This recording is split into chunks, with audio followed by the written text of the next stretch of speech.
Hey there, Nopenguin here, and I am sick of the current year. I am sick of the current meta. I am sick of the current era of Yu-Gi-Oh! I want to go back to a simpler time.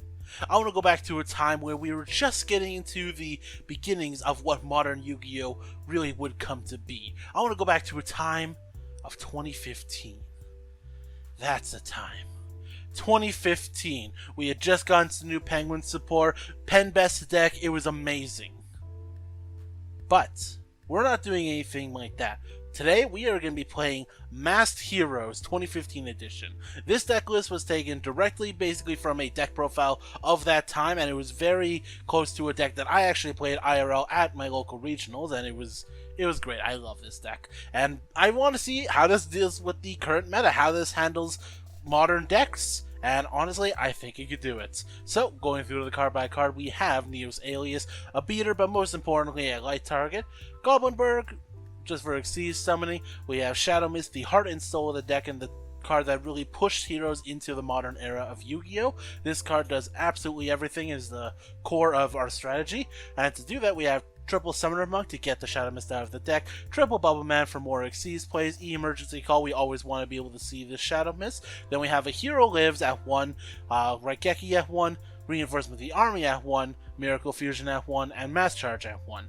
And it's funny that this deck has not at all conflicted with our current ban list. A lot of these cards have come off from 1, but nothing here has been outright banned, which I really like. Now, triple MST. This was prior to us getting Twin Twisters that absolutely killed this card and made it completely unplayable, but for now, triple MST, 1 Book of Moon, triple Mass Change, double Forbidden Lands, double Mind Crush, rest in peace this card, they did it dirty. 1 Bottomless Trap Hole was limited, believe it or not, double Mirror Force, 1 Card Crush, 1 Compulse, double Fiendish Chain, and double Call of the Haunted. Now this is something that I really remember of the time. A lot of these like 2 of traps, 2 of traps, 2 of traps. You saw it in a lot of deck profiles of the time, and I really do like it. Anyways, on to the extra deck. We got Masked Hero Anki, The Shining, Acid, Ab-Zero, Koga, triple Dark Claw, again the heart and soul of this deck, the boss monster that you go into 99% of the time.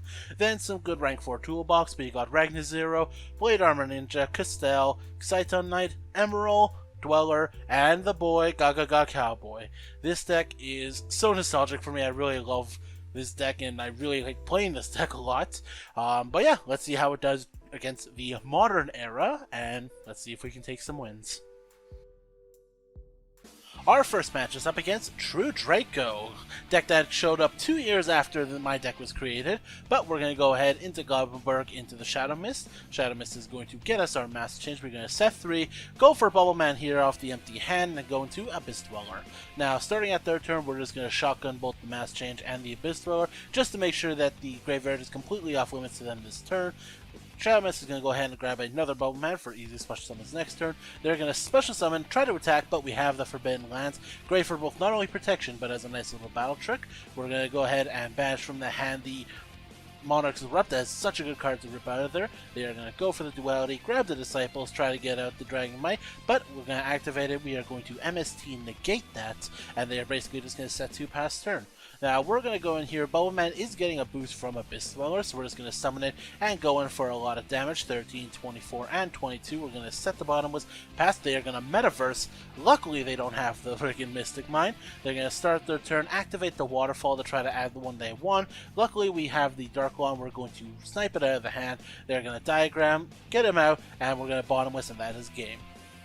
Our second and last match is up against Sky Strikers. Now, we get to go first again because I'm going to be completely transparent. This deck does not do well going second against modern decks that can get 3, 4, 5 negates. It really does the best when going first. We're just going to get up aboard here and let them go. They will Pot of Desires. We will activate Mass Change on that just to get the Dark Claw banished on Resolution.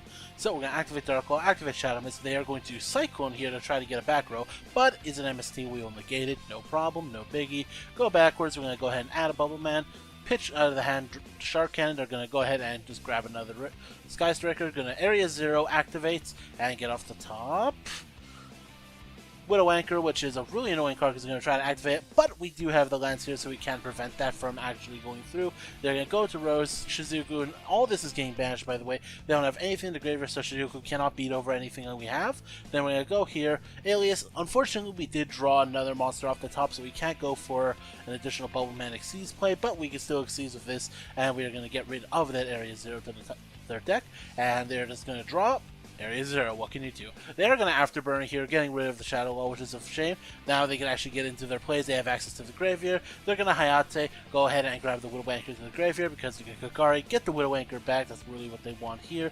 Shizuku, set Widow Anchor pass. Shizuku's going to go ahead and grab Hornet Drones. I guess they must have banished the Engage. I draw the Miracle Fusion. We're going to go here for Blade Armor Ninja, activate the effect, try to get in, but they do have the Ghost Bell. We're going to go ahead and add off Shadow Mist, another Bubble Man, Special Summon, then activate the Miracle Fusion going for the Shining. Shining's going to beat over the Shizuku. Ray is going to come back. We're going to try to beat over Ray. Ray's going to activate her effect. Go ahead and bring in Kaina. Kaina's going to stop the battle phase from here. We're just going to pass. We really don't have anything defensive except for big bodies. They're going to activate the Area 0. Get off Kaina. Try to destroy Kaina. Go ahead and find off the top a Ray, so it doesn't really matter. Normal summon Ray, battle phase, take over this, and then they're going to activate Ray to grab another Hayate. Hayate attack directly. Hayate is going to go ahead and pitch to the graveyard Shark Cannon. Then they're going to take a Kakari to go ahead and grab Afterburner once more. Afterburner is going to get rid of our Shining, but the Shining does allow us to get back both of our cards here from the Banish Zone. They're going to go into Shizuku Pass. They still have that set Widow Anchor, so it's going to be a bit of a problem. I'm going to go into Mass Change, grab back these cards. Then I'm going to go into here, Neos Alias, attack over Shizuku. Ray's going to come out. We're going to attack over here with Musketeer. Then we're going to go ahead and Mass Change into Koga and finally go for game. And that's the deck, and we did it. We proved that old 2015 decks still have a way to win games. Now, am I saying that these 2015 decks are as viable as our modern decks? Unfortunately not. We got fairly lucky with being able to go first on both games, and specifically in that last game, the Sky Striker Terror did make some pretty big mistakes because they did have the Widow Anchor, but for whatever reason they didn't activate it. But all in all, I still feel like the strategies, the core crux of this, that is Dark Law, is still just as powerful in 2015 as it is today, and a lot of the traps here are things that people are not going to be thinking about. No one's going to be thinking about Mirror Force, no one's going to be thinking about Mind Crush. Even though these cards aren't as good as they used to be, I do feel like this still has its place. It's still fun to come back every once in a while and just see what Yu-Gi-Oh! Used to be, and if I'm being honest, I'm just I have a bit of a bias. I like this deck a lot, so I'm going to ham it up a bit and say this is the best deck I have ever built. Except I didn't build it, I just kind of just stole a replay. Either way, if you liked the video, please give it a like. If you want to subscribe, please do so. We recently hit over 300 subscribers. Recently, we have been blowing up, and I cannot wait to see where we go from here. So thank you so much, and this is Nopenguin, signing out.